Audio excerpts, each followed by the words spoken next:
Welcome back. You are watching and listening to GB News Breakfast with me, Patrick, and Emily. Well, joining us to go through what's making the news today is consumer affairs expert Georgie Frost and the writer and columnist Emma Wolf.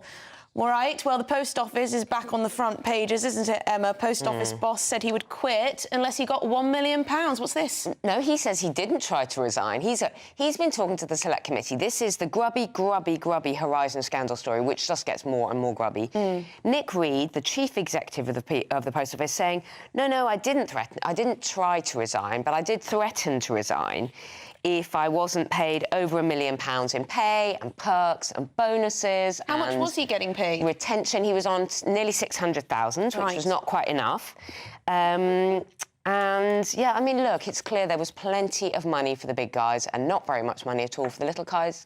And what I'd like to remember is that there are 251 postmasters and postmistresses who have died without receiving any compensation or even an apology, a clearing of their name. Those people died with shame, with guilt, with their lives destroyed. These are local people, for the most part.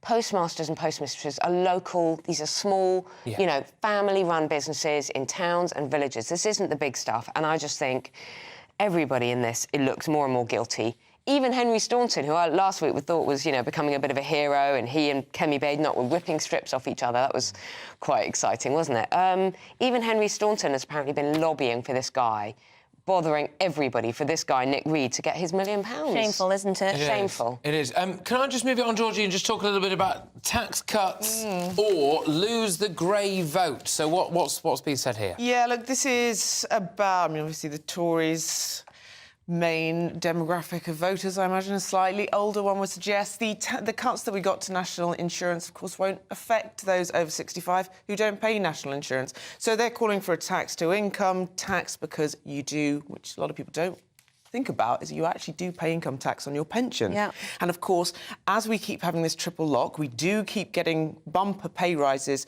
to the state pension. You're getting very close to the threshold at which we start paying tax because it's been frozen for so long. So what I would suggest is, rather than perhaps digging down round the back of the sofa and trying to cut 1p here, 2p here to income tax, get rid of these frozen thresholds. They're a stealth tax, and it's just, I can't bear it. So get rid of those, and that might help the retired. But yes, that's what they're suggesting. Yes. Cut tax or lose the grey vote. It's quite amazing how many people have been dragged into the higher tax brackets, people who wouldn't consider themselves to be rich. I think it's going to take more than this. I mean, like we've said, with all the kind of financial fiddling and the backs of the sofa thing this morning, it's going to take more than this to shift the polls. The polls for Rishi Sunak, for the Tories, are not moving. No, but I don't know what's going to shift them. There's a sense of just getting no value for money, though, isn't there? I mean, we've got the highest tax burden since World War II. So many people, as Emily was saying there, are getting dragged into this higher tax bracket. And you look around and you think, the NHS is knackered. And still, broken Britain. Still trains don't work. Still, hospitals don't work. Still, schools aren't working. Now is not the time for little cuts here and there to income tax, etc.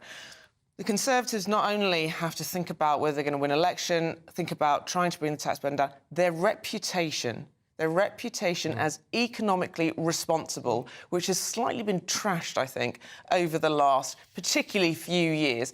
Now is not the budget. There are plenty of things that we have in our tax system. The ridiculous 60% tax over 100,000, child benefit if you earn over 50,000. All of these things need to be looked at, need to be sorted out. And this sort of a bit here, a bit there, and the hope that we will feel this benefit by the time some election comes, whenever that might be, is very unlikely. I agree with Emma. I don't know what would be done. Our tax code is apparently, you know, longer than the Bible, or longer than 60,000 pages or something ridiculous. Simplifying that might be a nice thing to do, but that's wishful thinking. Emma, we were talking about where's our money going? What are we paying for? Crucially, who are we paying for? And there is a story in The Sun today, Emma, isn't there, about the number of small boat migrants coming to Britain since 2018? I thought you'd like this one, Patrick. Yes. Apparently, in the last 5 years, there's been more migrants crossing over onto our UK shores than the total population of Dover. This is over, well, it's 577 people that we know of, but I would suggest there might be a few more than that. Labour, Stephen Kinnock for Labour, have been calling it a shocking indictment of Conservative failure over smuggling groups coming into our borders. And remember, this is one of Rishi's key pledges, stop the boat. He was going to smash the small boats model. So we have utterly poor, you know, we have insecure borders, we have these people traffickers, traffickers, we have illegal migrants coming over on dinghies, and a total failure to deport people. When you find that people are people traffickers, smugglers, is another story across the papers, you know, why can't we get rid of them? Yeah, I mean, you mentioned there, didn't you, about how they're not particularly economically competent at the moment.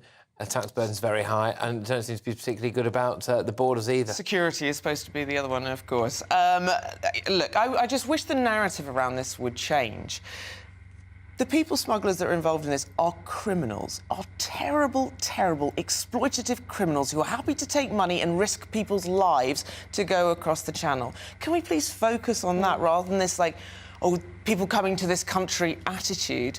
Then the Conservatives, I think, would have a really justifiable reason and support for this. That's what Keir Starmer says. Smash the gangs. Whether he'll be able to do so is another question, if, of course, he does win. That's all from our newsmakers, our pay-per-view, but it's going to go to your weather just now, quickly. Yes.